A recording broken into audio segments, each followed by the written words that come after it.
বন্ধ হিন্দমোটর কারখানায় নাবালিকাকে যৌন নির্যাতনের অভিযোগ। পুলিশ সূত্রে এখনো পর্যন্ত যে খবর পাওয়া যাচ্ছে, সন্ধ্যাবেলায় টিউশন পড়তে গিয়েছিল ওই নাবালিকা। শিক্ষক না আসায় বন্ধুর সঙ্গে বন্ধ হিন্দমোটর কারখানার ভিতরে যায় ওই নাবালিকা, এমনই খবর পাওয়া যাচ্ছে পুলিশ সূত্রে। যৌন নির্যাতনের অভিযোগে ইতিমধ্যেই উত্তরপাড়ার বাসিন্দা এক যুবক, তাকে গ্রেফতার করেছে পুলিশ। নির্যাতিতা নাবালিকার বন্ধুকেও পাকড়াও করা হয়েছে, যদিও পলাতক যৌন নির্যাতনে অভিযুক্ত আরও এক যুবক। ঘটনায় পক্সো আইনে মামলা রুজু হয়েছে। সরাসরি কথা বলবো এই মুহূর্তে আমাদের সঙ্গে প্রতিনিধি পার্থপ্রতিম ঘোষ রয়েছেন। পার্থপ্রতিম, এখনো পর্যন্ত অভিযুক্ত যুবক তাকে গ্রেফতার করা হয়েছে, আরও এক যুবক যিনি যৌন নির্যাতনের অভিযোগ, তিনি পলাতক বলে জানা যাচ্ছে। পুলিশি তদন্ত এই মুহূর্তে কোন জায়গায় দাঁড়িয়ে পার্থ? দেখো, এই মুহূর্তে পুলিশের তরফ থেকে বলা হচ্ছে যে বিষয়টা, সেটা হচ্ছে মোট 3 জনের নামে অভিযোগ হয়েছে এবং তার মধ্যে হচ্ছে পক্সো আইন এবং গণধর্ষণের ধারায় পুলিশ মামলা রুজু করেছে এবং সেই ক্ষেত্রে মোট 2 জনকে পুলিশ গ্রেপ্তার করেছে, যার মধ্যে একজন নাবালক যে হচ্ছে এই নাবালিকার বন্ধু এবং আর একজন হচ্ছে যার নাম হচ্ছে দীপঙ্কর অধিকারী, যে হচ্ছে নিজেকে যুব নেতা বলে পরিচয় দিত এবং নিজেকে সিভিক ভলান্টিয়ার বলে পরিচয় দিত।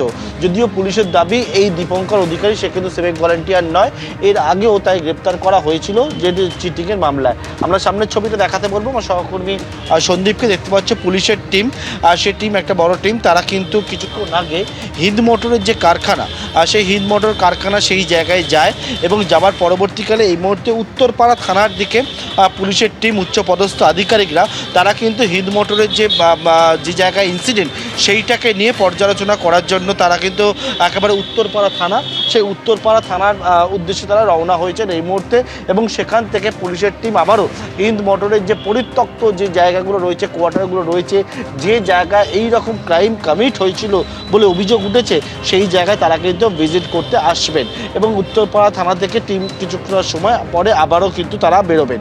এবং তোমায় বলবো সেটা হচ্ছে অনেকেই যে বিষয়ে অভিযোগ করছেন যে ওই জায়গা, যেটা হচ্ছে বিঘার পর বিঘা জায়গা, যেখানে জঙ্গল ঘেরা জায়গা, যে কোয়ার্টারগুলো সম্পূর্ণ পরিত্যক্ত অবস্থায় রয়েছে, সেখানে আলোর কোনো ব্যবস্থা নেই, একাধিক গেট রয়েছে, সেই গেটগুলোয় মাত্র সকালের দিকে কয়েকজন নিরাপত্তা রক্ষীরা থাকে। সেই জায়গা হচ্ছে অপরাধীদের জন্য একেবারে মুক্তাঞ্চল, সেই জায়গায় অপরাধ কমিট করার জন্য সেই জায়গা হচ্ছে একেবারে কিন্তু দুষ্কৃতীদের জন্য একেবারে অবাধ দ্বার সেটা বলা যায়। এবং সেক্ষেত্রে কিন্তু এই যে ঘটনা ঘটেছে, সেই ঘটনার পরিপ্রেক্ষিতে পুলিশ জানাচ্ছে যে ইতিমধ্যে 2 জনকে গ্রেপ্তার করেছে এবং বাকি আরেকজনের খোঁজে তল্লাশি অভিযান চালানো হচ্ছে।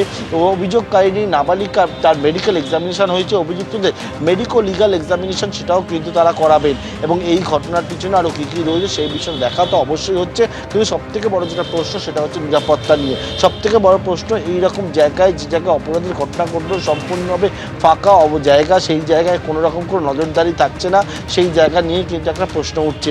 পুলিশ এই মুহূর্তে একেবারে যে উত্তরপাড়া থানা, সেই উত্তরপাড়া থানার উদ্দেশ্যে পুলিশের যে উচ্চপদস্থ আধিকারিকরা তারা এই মুহূর্তে যাচ্ছেন এবং সেক্ষেত্রে পুলিশের তরফ থেকে আরও বিস্তারিত কিছুটা সময় পরে জানানো হবে বলে আমরা জানতে পারছি। তবে এই ঘটনা এখনো পর্যন্ত 2 জনকে গ্রেপ্তার করে পুলিশ কিন্তু গোটা ঘটনা তদন্ত সেটা শুরু করেছে। পাথর সঙ্গে থাকো আমাদের, অর্থাৎ এখনো পর্যন্ত পুলিশ সূত্রে যে খবর, তদন্ত যে পর্যায়ে রয়েছে বলে জানা যাচ্ছে, 3 জনের নামে অভিযোগ দায়ের হয়েছে, যাদের মধ্যে 2 জনকে গ্রেফতার করা হয়েছে। এদের মধ্যে একজন নাবালক যিনি নির্যাতিতার বন্ধু এবং আরেকজন যিনি নিজেকে যুব নেতা বলে পরিচয় দেন বলেও জানা গিয়েছে। যদিও এখনো পর্যন্ত পলাতক যৌন নির্যাতনে অভিযুক্ত আরও এক যুবক। ঘটনা ইতিমধ্যেই পক্সো আইনে মামলা রুজু হয়েছে।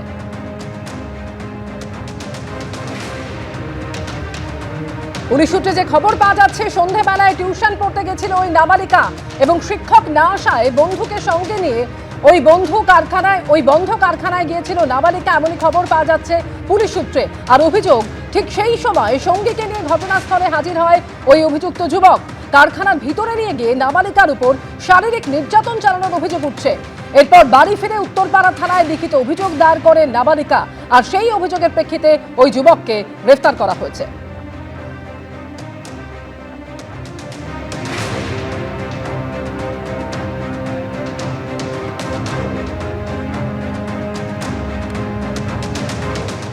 যে 3 জনের নামে অভিযোগ দায়ের হয়েছে, তাদের মধ্যে একজন অভিযুক্তের তৃণমূল যোগ নিয়ে দুভাগ স্থানীয় নেতৃত্ব। একদিকে স্থানীয় তৃণমূলের একাংশের দাবি অভিযুক্ত যুবকের সঙ্গে তৃণমূলের যোগ রয়েছে, যদিও তৃণমূলের আরেক পক্ষের দাবি অভিযুক্ত ওই যুবকের সঙ্গে দলের কোনো সম্পর্ক নেই।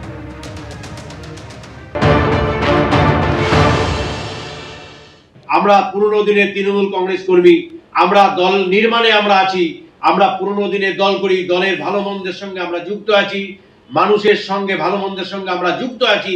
দলের গেছে সোনাই সহ তাদেরকে কঠিন শাস্তি আমরা দাবি জানাচ্ছি।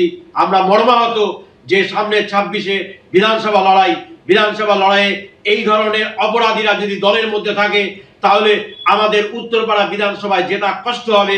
তাই সোনাইয়ের মতো ছেলেদের দল থেকে ইমিডিয়েটলি বরখাস্ত করা হোক। এখানে অনেক মানুষ আসেন, অনেক মানুষ যান, ঠিক আছে।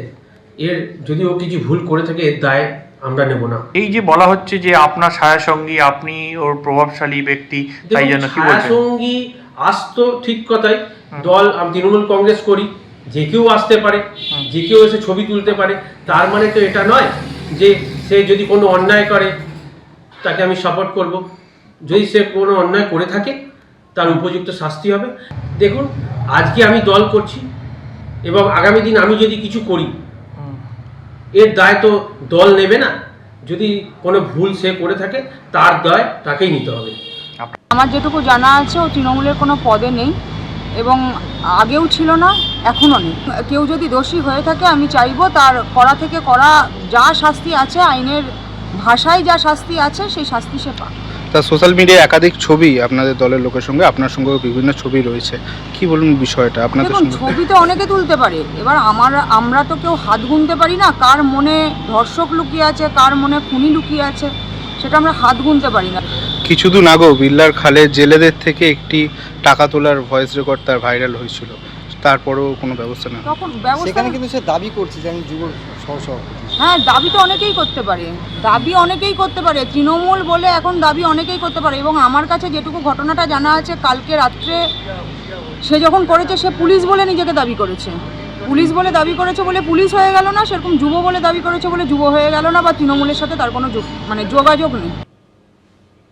আপনারা শুনলেন যে তিনজনের নামে অভিযোগ দায়ের হয়েছে, তাদের মধ্যে এক অভিযুক্ত যার তৃণমূল যোগের একটা বিষয় উঠে আসছে, যদিও এই নিয়ে দ্বিধা বিভক্ত স্থানীয় তৃণমূল নেতৃত্ব। আর এই প্রসঙ্গে রাজ্য বিজেপির সভাপতি শ্রমিক ভট্টাচার্য কি বলছেন শোনাবো। মানুষ ভয়মুক্ত হয়ে গেছে, পুলিশের উপরে কারোর কোনো আস্থা নেই, পুলিশকে ভয়ও পায় না। এই মুহূর্তে পশ্চিমবঙ্গে আইন শৃঙ্খলা বলে কিছু নেই, ফলে অপরাধ মনস্ক মানুষ, এই ধরনের যারা বিকৃত মনস্ক মানুষ, যারা এই ধরনের ঘটনা ঘটিয়ে থাকে, তারা এগুলো করছে। তারা জানে এই সরকারটা আমাদের সরকার, সরকার কিছু করবে, তার জন্য ঘটনা বাড়ছে।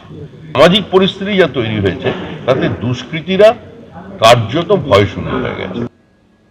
সরাসরি এই মুহূর্তে আমাদের সঙ্গে রয়েছেন প্রতিনিধি পার্থপ্রতিম ঘোষ। পার্থ, কিছুক্ষণ আগেও তুমি বলছিলে যে পুলিশের একটি দল তারা পরিত্যক্ত ওই কারখানায় যায়, সেখান থেকে তারা উত্তরপাড়া থানায় যাচ্ছেন এবং সেখান থেকে আবার তারা ওই এলাকায় যাবেন পরিদর্শনে। এই মুহূর্তে আর কি জানা যাচ্ছে?